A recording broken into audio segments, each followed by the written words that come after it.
Ang kasalan sa Kana.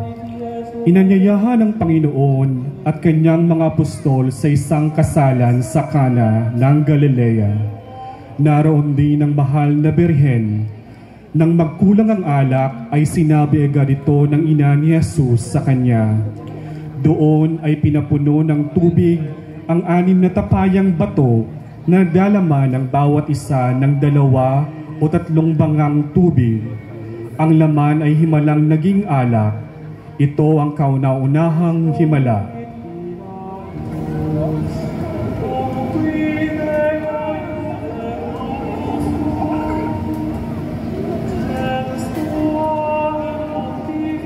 Jesus y Nicodemo, ang lihim na pag-uusap.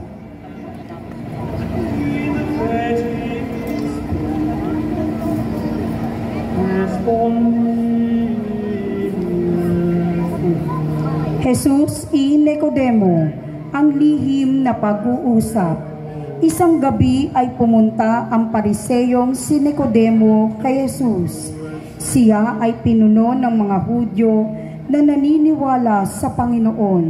Sa kanya ipinahayag ang katagang, gayon na lamang ang pag-ibig ng Diyos sa sanglibutan, kung kaya't ibinigay niya ang kanyang bugtong na anak upang ang sinumang manampalataya sa kanya ay hindi mamamatay, bagkus ay mabubuhay ng walang hanggan.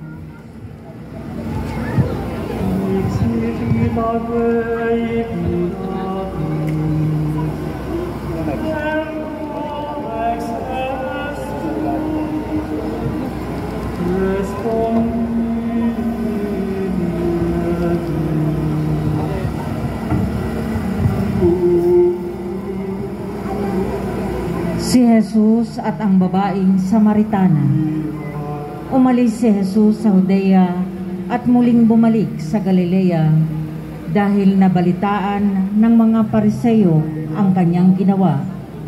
Dumaan siya sa Samaria at sa balon ni Jacob at nakatagpo ng isang babaeng Samaritana. Sa kanya sinabi, ang bawat uminom ng tubig na ito ay muling mauuhaw. Subalit ang sinumang umiinom ng tubig ng aking ibibigay ay hindi mauuhaw magpakailanman.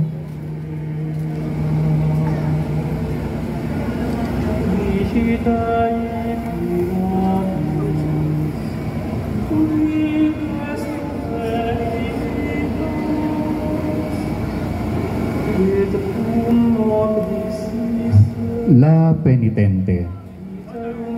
Nang si Jesus ay dumalaw sa tahanan ni Simon na Pariseo, isang babae na walang pagkakilanlan ang nagdala ng pabango na nasa sisidlan ng alabastro.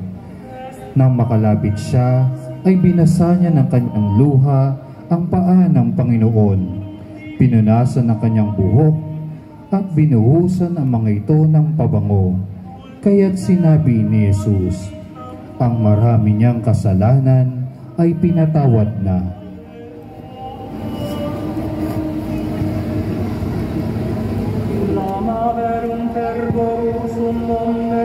Pagsagip ni Jesucristo kay Pedro. Nang lumakad sa ibabaw ng dagat ang Panginoon, ninais din ni Apostol Pedro na makalapit siya sa ibabaw ng tubig. Sinabi ng Panginoon, halika. Lumakas ang hangin at lumubog ang apostol. Inabot ni Jesus ang kanyang kamay. O ikaw na maliit ang pananampalataya, bakit ka nag-alinlangan? Pagkasakay nila sa bangka, ay sinamba siya ng mga alagad.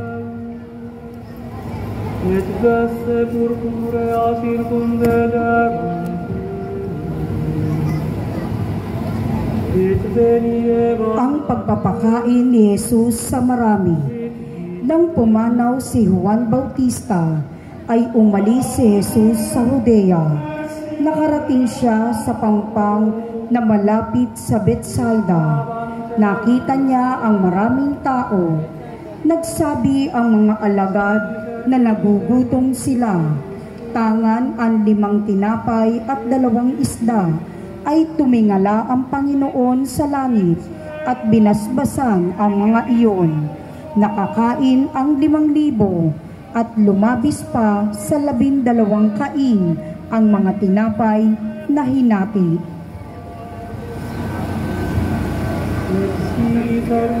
The Transfiguration, ang pagbabagong anyo ni Jesus. Isang gabi ay isinama ni Jesus sina Pedro, Santiago at si Juan sa bundok Tabor. Doon ay nagliwanag ang kanyang mukha gaya ng araw.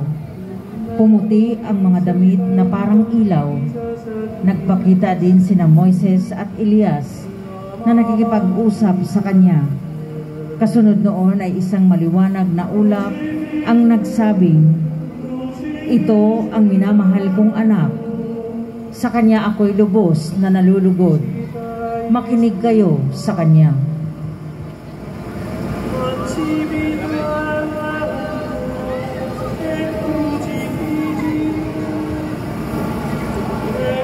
Ang pagpapagaling ni Jesus sa taong ipinangnak na bulag. Nakita ng Panginoon ang isang lalaking bulag mula pa sa kanyang pagsilang. Tinanong siya ng kanyang mga alagad, "Guro, sino ang nagkasala? Ang taong ito o ang kanyang magulang? Kaya siya'y ipinanganak na bulag?" Sumagot si Jesus, "Hindi dahil sa taong ito'y nagkasala o ang kanyang mga magulang man, kundi upang mahayag sa kanya ang mga gawa ng Diyos."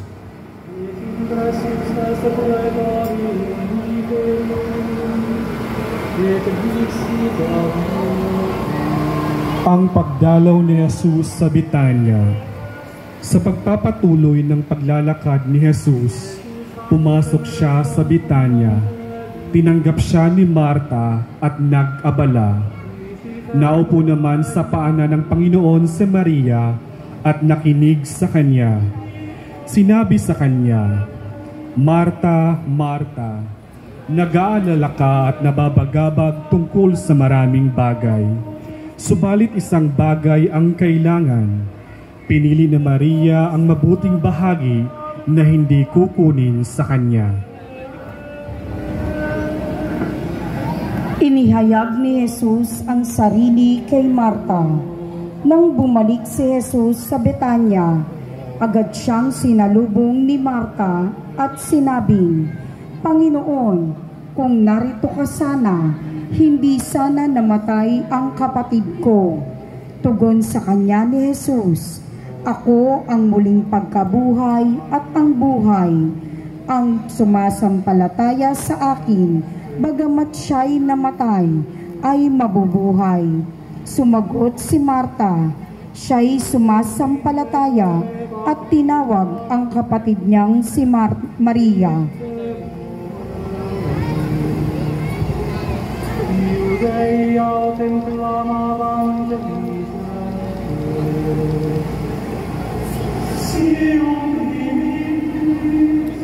Ang pagpapahid ng pabango ni Maria ng Betania. Habang nasa hapunan ang Panginoon sa Betania, kumuha si Maria ng isang bote ng mamahaling pabango na galing sa katas ng nardo. Ibinuhos niya iyon sa mga paa ni Jesus at pinunasan ng kanyang buhok. Napuno ang buong bahay ng halimuyak, ngunit pinuna ni Judas ang pag-aaksaya. Sinabi ni Jesus, "Pabayaan mo siya. Hayaan niyong ilaan niya ito para sa araw ng aking libing."